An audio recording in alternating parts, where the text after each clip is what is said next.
if you call 5 times with the same question, you will get 5 different answers. They don't know what they're doing. They don't know how to respond. And that's just as the patient. Now, she also gets compression garments to keep swelling down in her legs.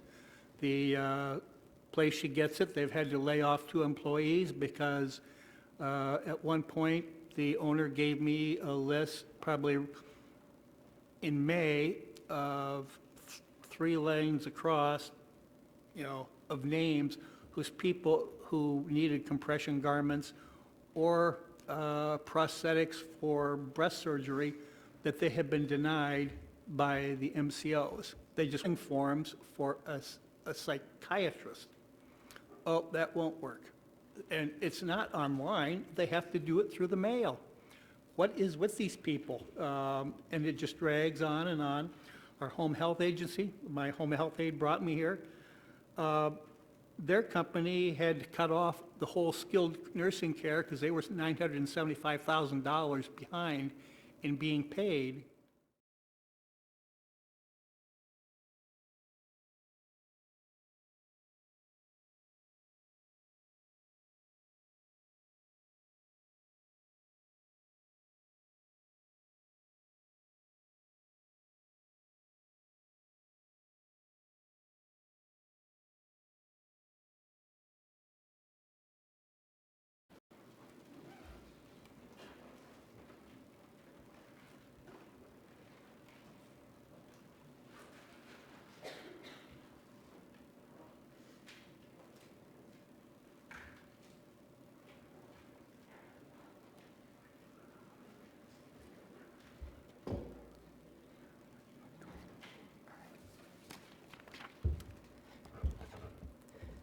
My name is Roxanne Cogil, and I'm the Director of Iowa for the Epilepsy Foundation. We provide services and support to individuals in epilepsy in all 99 counties in the state of Iowa. Epilepsy is a medical condition that produces seizures in a variety of mental and physical functions. Approximately 1 out of every 26 Americans will develop epilepsy at some point in their lifetime. There is no one-size-fits-all treatment for epilepsy, and about a third of people living with epilepsy suffer from uncontrolled or intractable seizures, with many more living with significant side effects despite available treatments. Uncontrolled seizures can lead to disability, injury, and even death. And access to seizure medications is the frontline treatment for managing epilepsy. I'm going to share with you a few specific examples of consumers with epilepsy and some of the challenges they've had with their MCO. This first one is from Black Hawk County and occurred last week. We are now having issues with drugs and prior approval. I knew we would be out of lamotrigine in 7 days, so I sent in for a refill. After 6 days, we still did not have the drug, and I spoke with the pharmacist, and she said they had sent it in several times and no result. By day 7, which was last Friday, after giving him his last pills at breakfast, we needed pills by dinner. The pharmacist worked relentlessly to make it happen and finally got it approved. The pharmacy had submitted the prior authorization and had done their part. And when the pharmacist had called them again on Friday, on day 7, it still wasn't at the top of their pile. We picked up his 7 p.m. dose at 6:30. We planned a week ahead, and it still became a last-minute thing. The other issue we've been having with our MCO, which is diapers, which he has been using for years and are now not being offered as an option by his medical supply place because they can't get paid enough from the MCOs. One of our consumers in Muscatine County states, "We go to Mayo Clinic and they do not take our MCO. We had to find some kind of cheap health insurance coverage so we could continue to see our neurologist up there. It's been a horrible transition of care for our family." Another consumer that we work with out of Polk County. We just came home from Mayo Clinic last week, and they denied coverage of 2 of her neuropsychological appointments. The MCO canceled both appointments and didn't bother letting us know. These were two of the most important appointments to help make her freshman year of high school successful. And this is an important type of testing because she just went through 2 brain surgeries at Mayo Clinic within the past couple of years.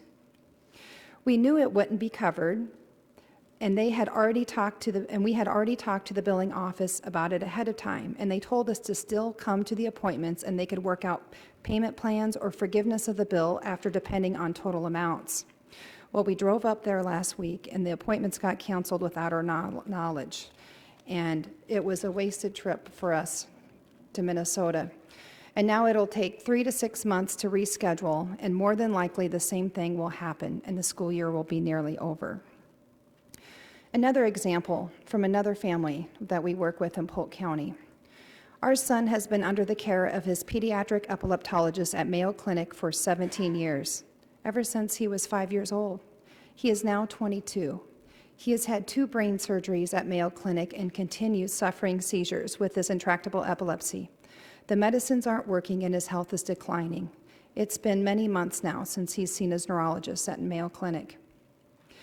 If a family is on the health insurance premium payment program, they can still be seen at Mayo because that service goes on by a fee-based service with Iowa DHS.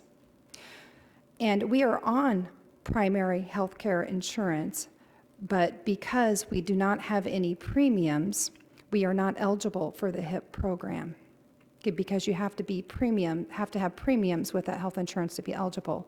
But unfortunately, our primary health care insurance does not cover Mayo Clinic either.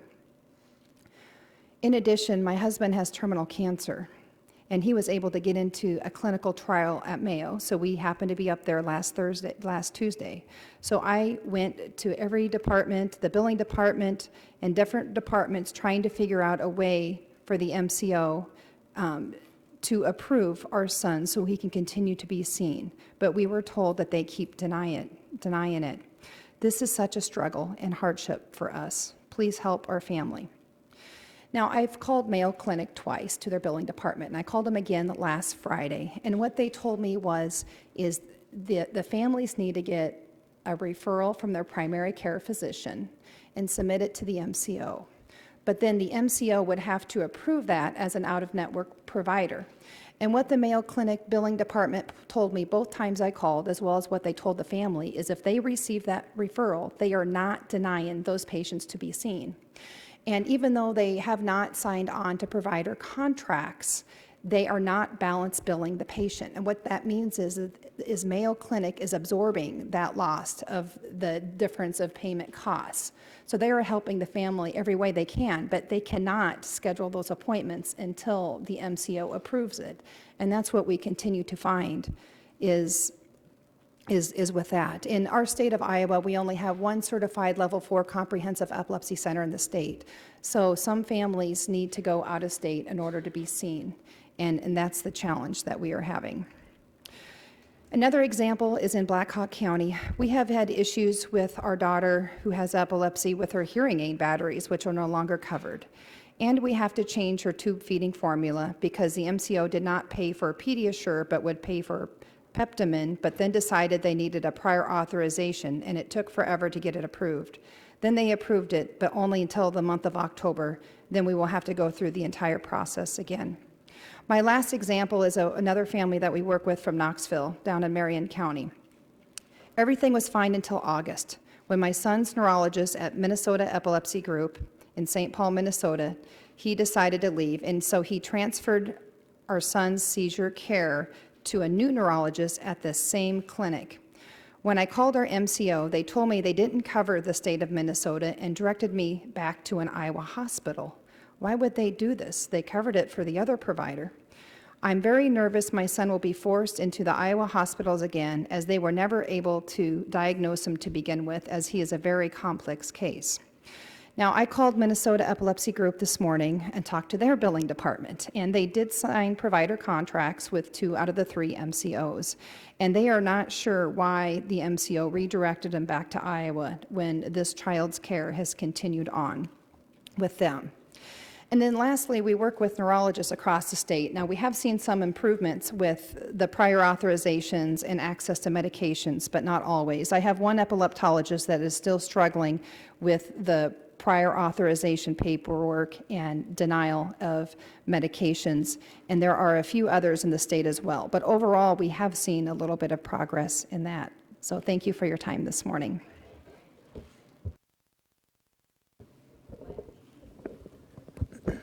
Good morning. My name is Blake Hardy. I'm a physical therapist here in the state of Iowa. I'm speaking to you on behalf of the Iowa Physical Therapy Association. We have approximately 1,000 members, physical therapists and physical therapist assistants, practicing across the entire state, across all practice settings, nursing homes, home health agencies, outpatient centers, and hospitals. What we did was survey our members. We got about 50 respondents, 50 different organizations tell us what difficulties they had experienced since this transition has occurred. We asked them to first rate the three groups: poor, average, and excellent, collapsing all three together: 40% poor, 46% average, 10% excellent. For the poor and average, we asked them to identify what issues they had been experiencing. 51% identified pre-authorization issues to be their primary issue. 21% said delayed payment. 14% identified inaccurate payment information as their primary issue. The group that consistently was identified in written comments in these issues was AmeriGroup. I can tell you I'm a part of a private practice here in Dallas and Polk County. Our address was incorrectly inputted into their system, even though it was correctly provided. We did not get paid for approximately 90 days. We followed up, and they did let us know that they did have a nice pile of return checks that had bounced because it was sent to the wrong address. And once we acted on that and got the address corrected, they did finally did pay us, but there was no action on their part to correct the checks that were coming back to them returned and uncashed. So thank you for the opportunity to speak this morning.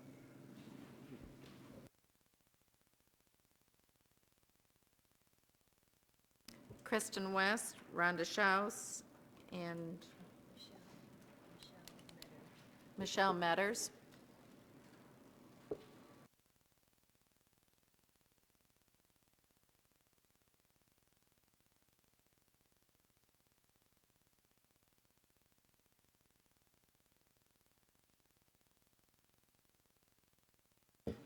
My name is Rhonda Shouse. I'm a Medicaid beneficiary. Thank you so much for letting me speak today. I'm going to switch gears a little bit and talk about value-added benefits, since those should be no-brainers and redeeming qualities, because those are voluntary extras the MCOs are offering towards healthier outcomes. Yet the just-released quarterly report indicates that DHS believes the MCO's value-added benefits are being underreported. Several of the value-added benefits, I suggest, were already available to anyone qualifying for Medicaid, such as free phones and free Boys and Girls Club memberships. These are not novel concepts. However, I need to point out that the value-added service items also must be operational to be utilized, and I've been waiting 5 months now to use just one of them, and it still isn't operational in Cedar Rapids, the second largest metro area in the state. I am with AmeriHealth because I was told that the company was going to offer the value-added benefit of a free gym membership. The program hadn't started in May yet, but they were hoped that it would be up and running in the next 30 days. I had a family doctor, a pain specialist, a chiropractor, and a surgeon, all telling me they wanted me to be in a pool to exercise my joints as quickly as possible. The gym membership indeed sounded like a true benefit to me.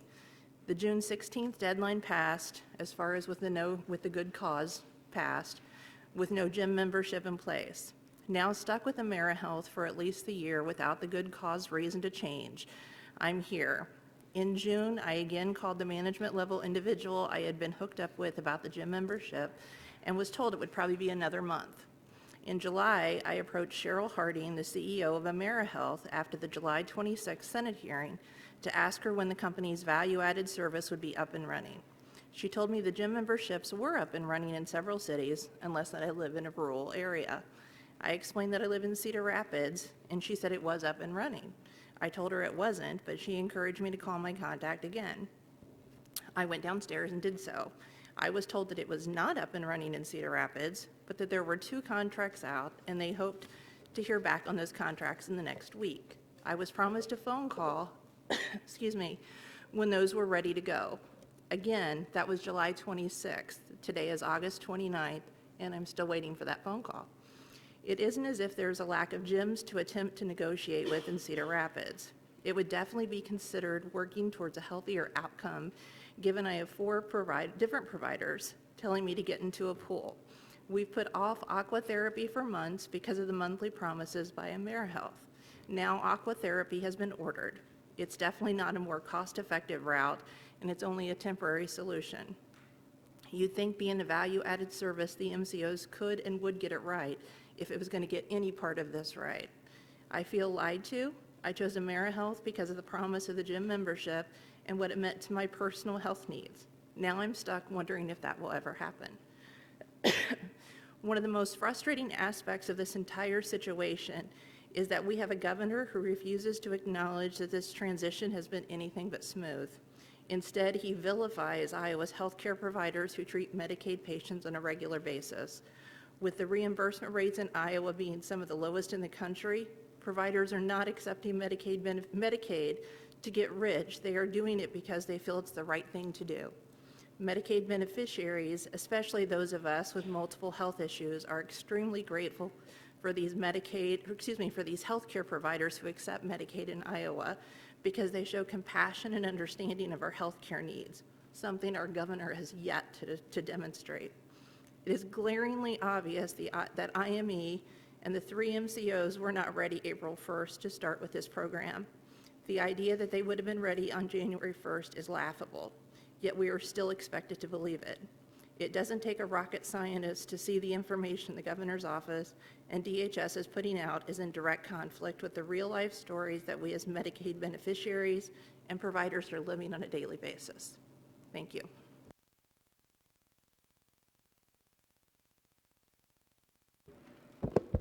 Hi, my name is Kristin, and I'm a nurse at Vera French Community Mental Health Center in Davenport.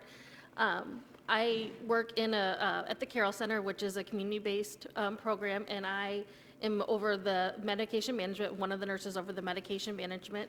I was going to read you what all we do. We provide services for people that are non-compliant with their medications. They come see us once a week, twice a week.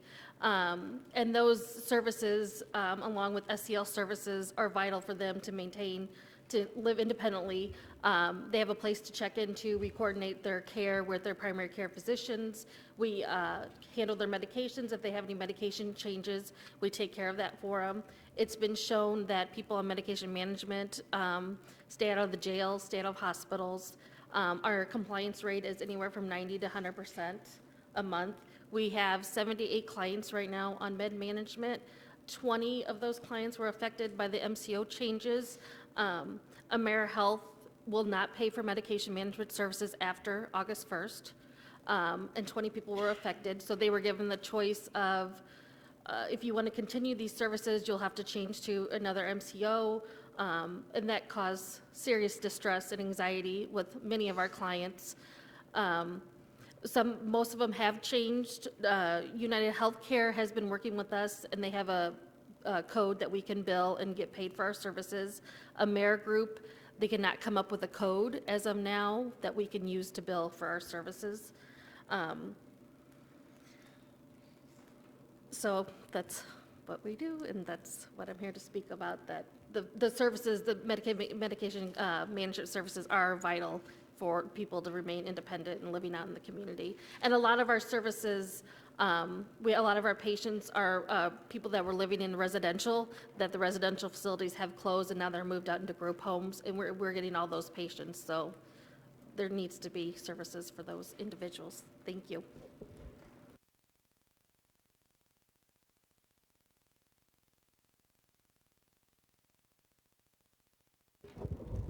Hello, my name is Michele Meadors. I am a consumer and advocate for people with disabilities, and I sit on several committees, several organizations, so I certainly can live a quality of life that I feel like I'm certainly deserved.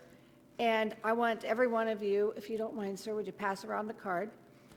I don't want anybody to forget this face today, because this face could be your body from an automobile accident in a heartbeat.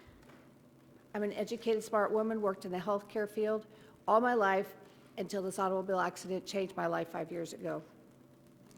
You would think the simple things, and I'm here because I was optimistic about this managed care organization because I thought this is my chance to manage my health care, which is what I wanted to be able to do in the first place.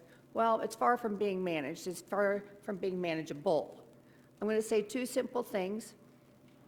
My CDAC provider, who is a person I waited on a waiver for 1.5 years to get a CDAC provider, so that I could have someone go to the grocery store. So I could do one simple thing, eat. Pretty simple request. Well, my CDAC provider has not been paid at all since I started this process. My CDAC provider needs that extra income being a single parent. No CDAC has been paid through all 3 organizations. I said I work part-time at the YMCA. I'm a wellness counselor there. I have people that come in all the time that are disabled with some sort of disability or aging that has had issues with their CDAC. Not one good thing has been said. And that's something we waited for to get. Everybody's talking about pre-authorization. Well, you would think eating would be fairly important. One of those other things that I like to refer to as I take every other day, I have a shit, shower, and shave day because I have to schedule my shit, I have to schedule my shower, and I have to schedule a shave. You would think that the supplies that you need for doing those things, which is very essential, everybody do those things. So remember, this face, this could be you. I couldn't get supplies. 6 weeks. That include urinating. The simple thing as catheter tubes so that I could, excuse my language, piss. Now tell me, with everybody that's in here complaining and whining and doing all the things that need to be done because they're not being paid, that directly affects someone like me. So I don't care what it takes to get it fixed, but we need to stop and get it fixed. All 3 of those MCO now have brokers. So 1 broker went down to 3. So when you're talking to somebody, you may not even be talking to somebody in AmeriGroup anymore. You're talking to one of the other 3 brokers that they hired. So we had 3 people, then we had 3 more people to 1 person. So now go and figure that out. And I thought I was fairly educated. These people make me feel like I am dumb. I'm insulted by the lack of intelligence that those people have providing me service. Where does it come down to?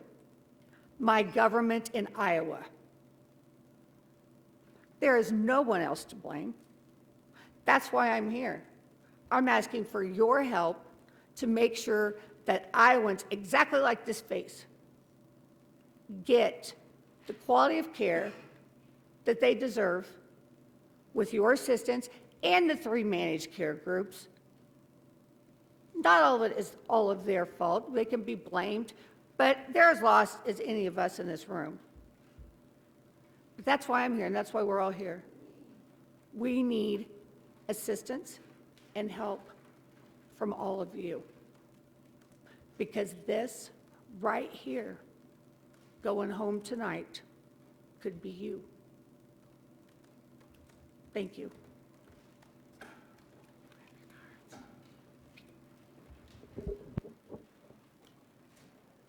Is there anyone else in the audience that would like to make comments?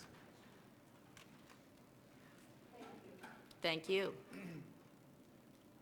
Probably afraid to after that.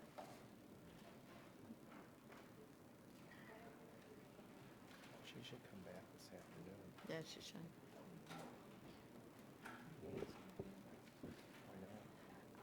Are there members of the committee that would like to make any comments?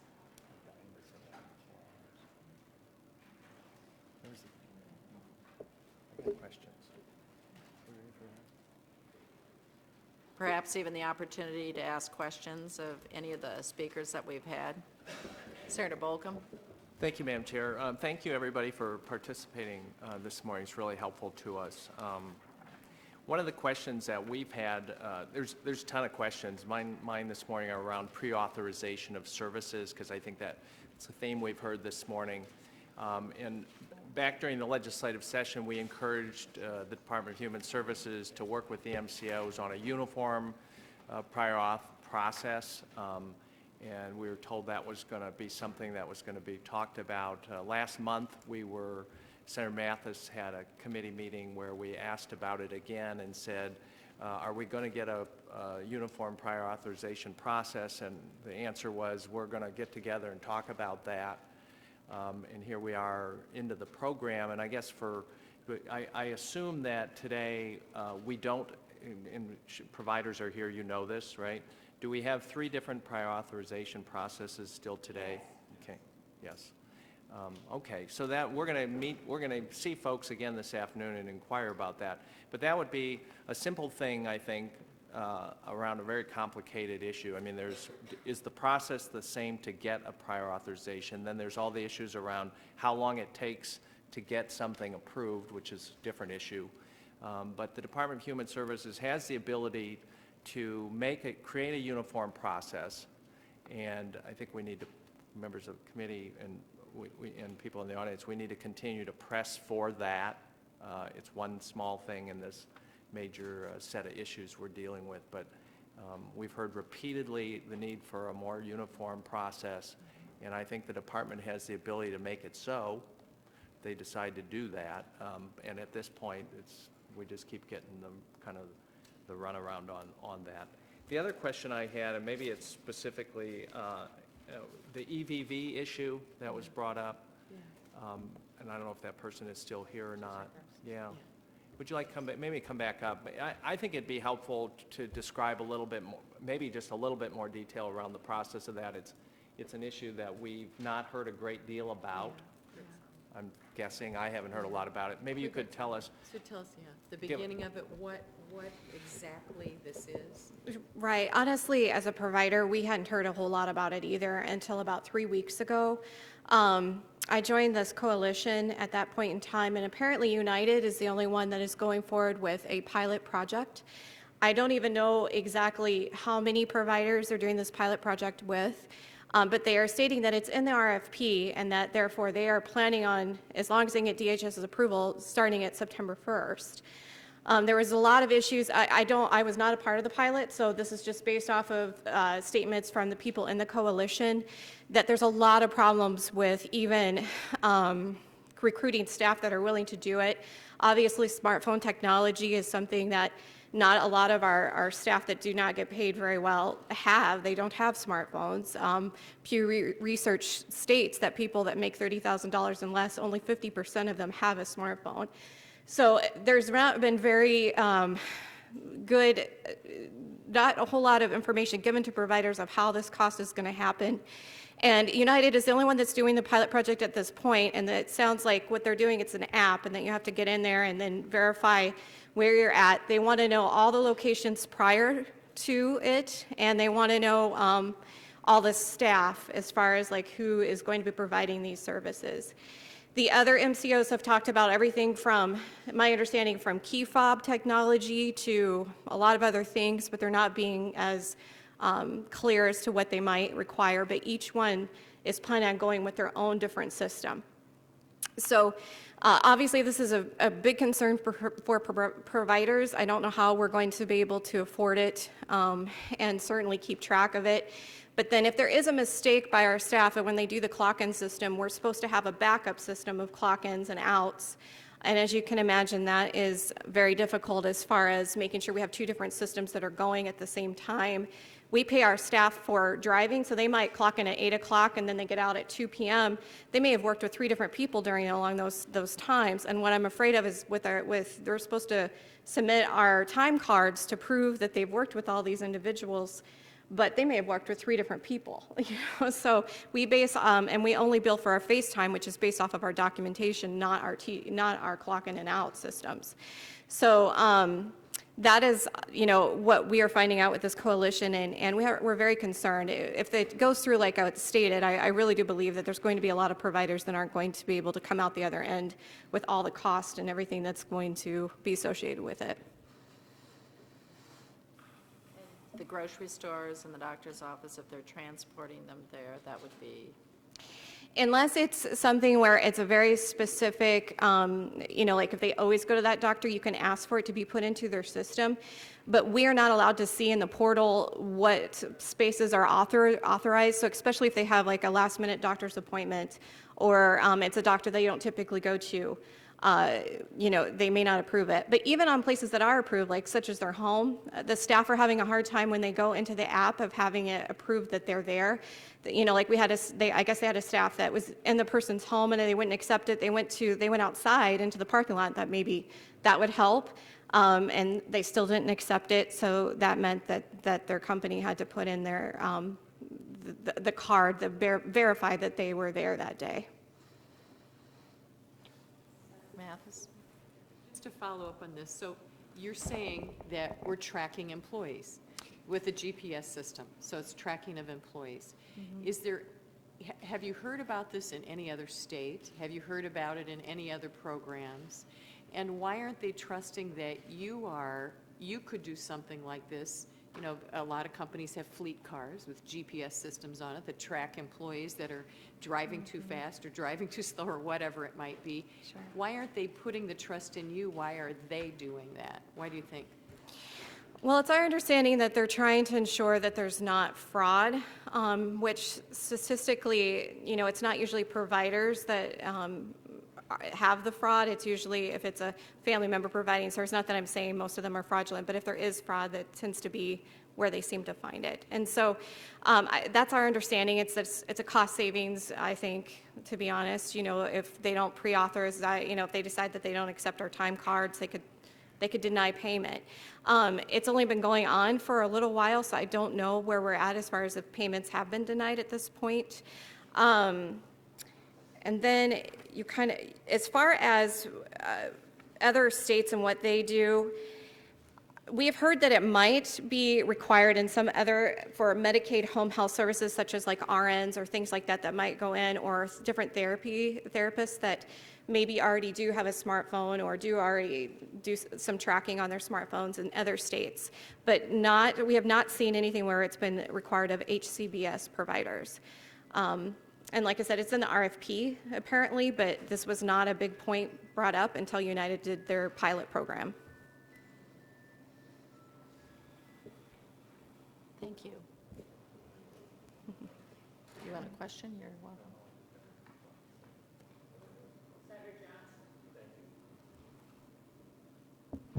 Thank you, Madam Chair. I don't have a question for you. Can you hit your button? There we go. I don't have a question, but I just want to applaud everybody for their civility today on what's a very emotional issue, I know. And I think it was Rima who mentioned the Iowa Way, if I've got her name right. But anyway, about the Iowa Way, and this is really what the Iowa Way should be in light of what we're doing in some of our political discourse these days.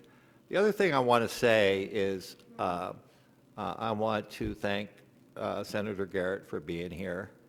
For those of you who don't know, I'm not a member of either party, either major party, and but out of the 14 legislators here, the shared or split or divided government that we have in the legislature is not represented. And everyone was invited, all was invited. I thank you for that, Madam Chair. And I know if I mentioned that I drove 229 miles to get here, you drove 230. Yeah, you drove 230 probably, right? Yeah, of course. But anyway, seriously, I think we can do better than that. I think we could do a lot better than that. Thank you. Representative Heddens, and then Dan, I think you have some more comments you wanted to make.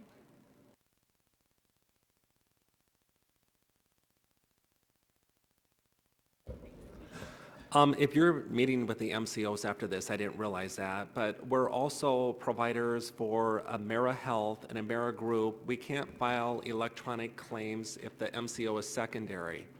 We have to take the primary, drop it to paper, put a copy of the remittance advice, and then snail mail it to the MCO in order to file. There's no way to do it electronically. And that is a great increase in workload, and it slows us down, et cetera, too. How it worked with IME was we could type into the electronic claim form what the primary did, what they paid, et cetera. We'd send it off, and then quarterly, IME would come back and audit us, like a certain percentage, to make sure we were doing that. We didn't have to prove every single one, and that was their check and balance. So if there was somehow to do it. Now, when Medicare is primary and the MCOs are secondary, that is now crossing electronically, thankfully. That has saved work, but for any other primary commercial, secondary MCO, with Amera Health and Amera Group, we still have to drop them to paper.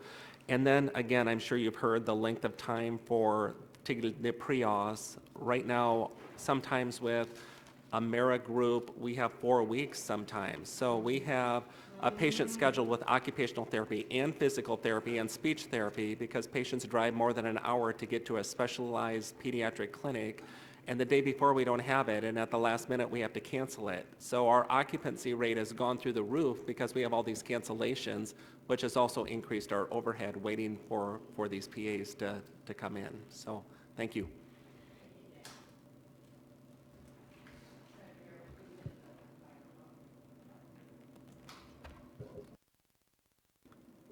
I just want to make a comment in regards to the clean claims. And I know we'll be discussing that a lot this afternoon. I've just heard from numerous providers in my area as well as across the state to state we really need to look at those clean claims because I have not had a provider in my area that has been paid the correct amount yet. They've submitted and get half the reimbursement rate back. And their question is, we signed a contract at a certain rate. Why are we not getting paid the rate we signed the contract at?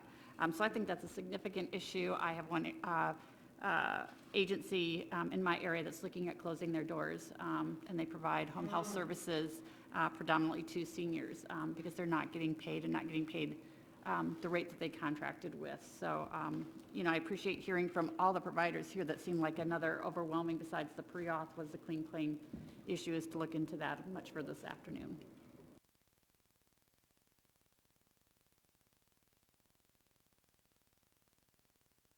Yeah, just to be clear, so we're talking about the secondary filing of claims. So this probably varies by provider, but how many Medicaid recipients have a primary provider and the MCOs is secondary? Is that like 10%, 20%? Do people have opinions on? It's a small number.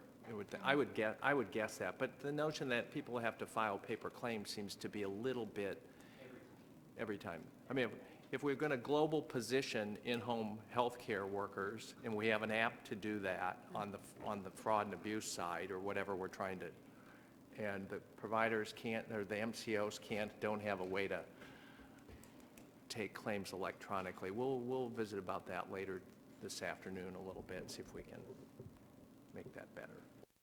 Eric, did you have any more comments? Yeah, thank you.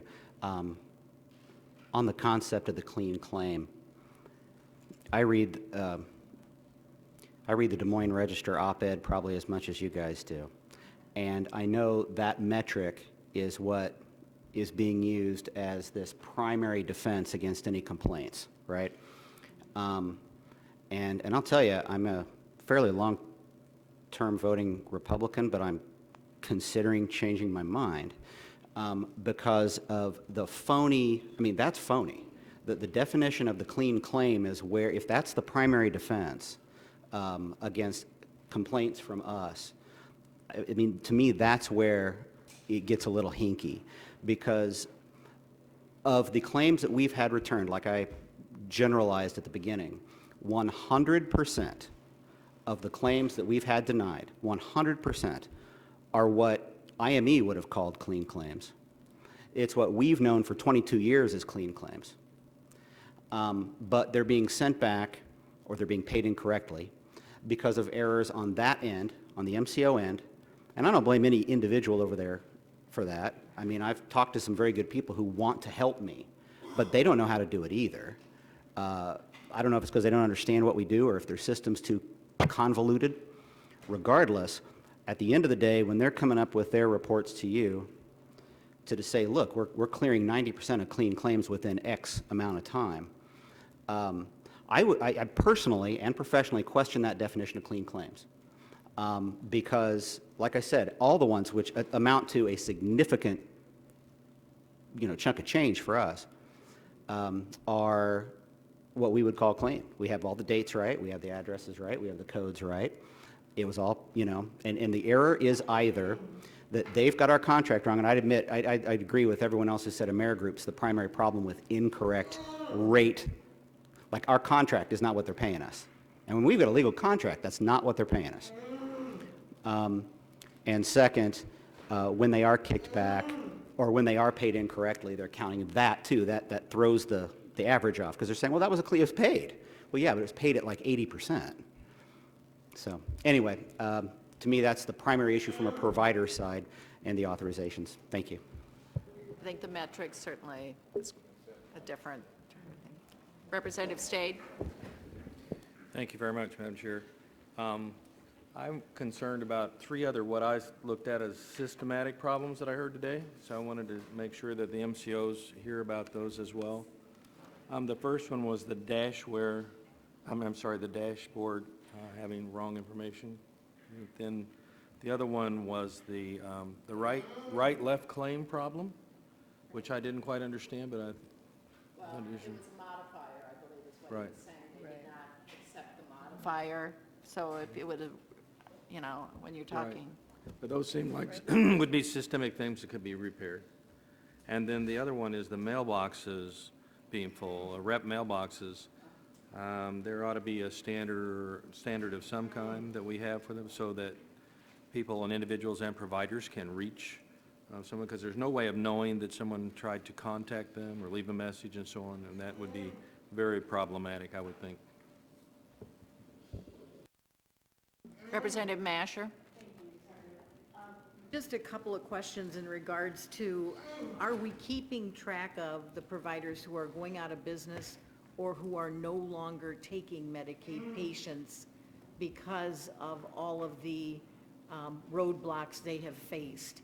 It seems to me we ought to have data on that, and we should be able to show that we are obviously not providing the care as we were at one time because the providers no longer exist.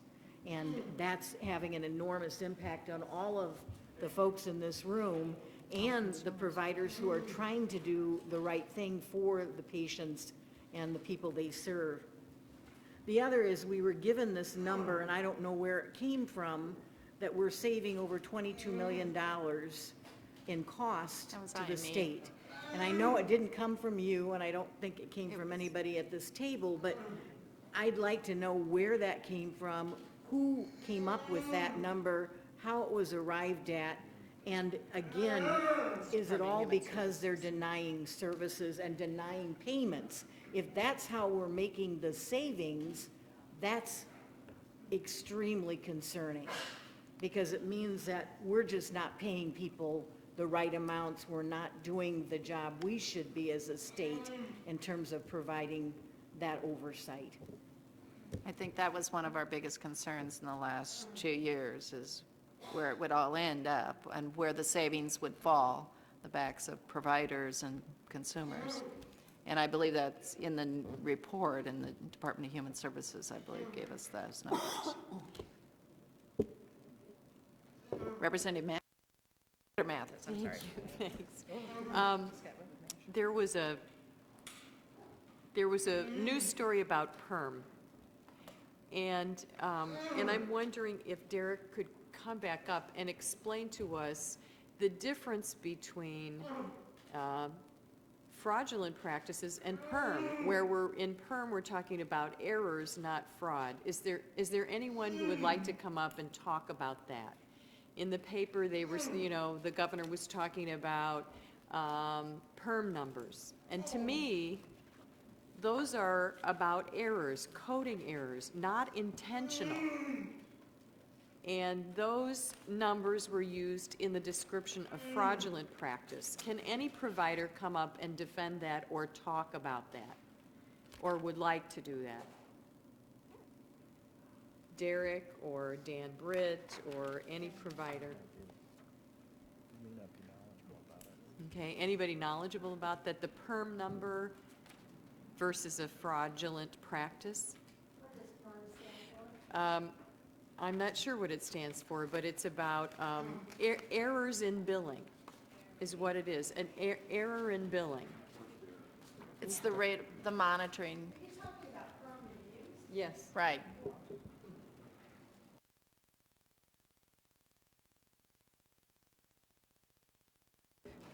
My name's Jan Caldwell. I'm the Director of Crest Services here in Des Moines, and we provide services throughout the state of Iowa and Minnesota. If you're talking about a perm review, as a provider, we're asked to send in documentation, contact notes, case plans to a perm reviewer who then looks at the services we've provided and billed for, and if there's documentation to support that. For our agency, our perm reviews have come back at 100%, meaning the documentation that we're providing them substantiates the services we've billed for. So I'm not sure if that's what numbers are talking about. Yeah, in a perm review, sometimes there could be a difference in a code. So it's not, as I'm understanding it, it's not something that's intentionally done. It's something that could be a mistake in coding, and that you change it back, or you're under audit and you decide that, you know, this doesn't match with this. So, so even though, bravo on your 100%, I'm assuming that there are some providers who do make mistakes, but not intentionally so. And would you classify that as fraudulent practice?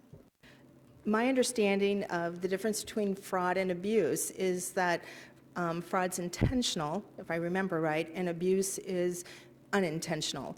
And so as providers, we spend an inordinate amount of time reviewing contact notes, because when we get reviewed by the home community-based waiver program, it used to be we could say we took you to the grocery store, and then all of a sudden it changed that we had to say we took you to which grocery store, Hy-Vee, and then it changed to we took you to the grocery store, we took you to Hy-Vee on Martin Luther King Parkway.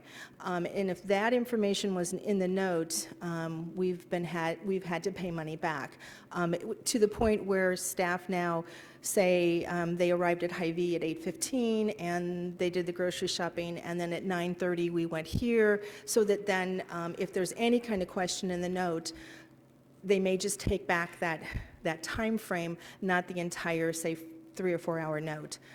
So we spend a lot of time, not just my agency, but I think any agency that provides HCBS services here in the state of Iowa, making sure our documentation is to the T so that we don't have to pay back money when we get audited.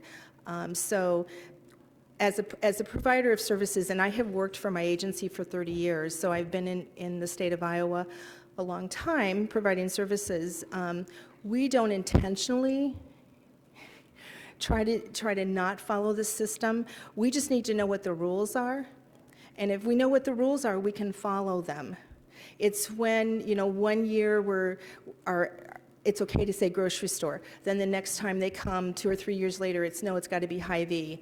And then the next time they come back, or we're part of a larger, our organization is part of a larger organization, or larger membership, where we hear, okay, in Northeast Iowa, when they were there, it had to be this. So we then come back and tell staff. And as the person from systems said, we're hiring staff at $9, $10, $11 an hour. We're asking them to do a lot. And now with the EVV, which I've heard about, we're going to be asking, either trying to figure out how to get them to use a smartphone, which then does that mean we have to pay for their service plan? If we're asking you to use your smartphone for work, and our rates were set, and they're set for 2 years, and they're set on cost reports that were 2 years old to begin with, and they were averaged. So there was nothing in the RFP that talked about any type of rate increase. So.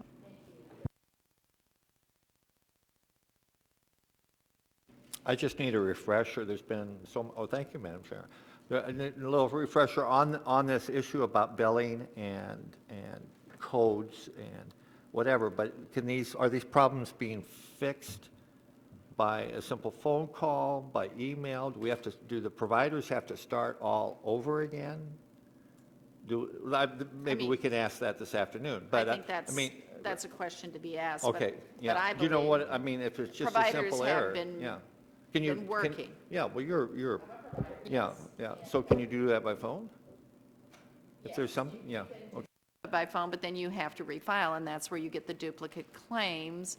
And so what is a clean claim is really a huge issue.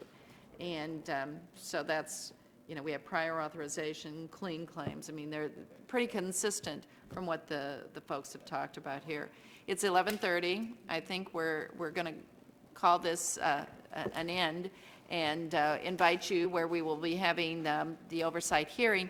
The thing I would tell you is if it's full there, Rusty Martin has offered to have a video in this room. So if there is no seating, you can come in here so you wouldn't have to leave. Yes, the Supreme Court. Thank you.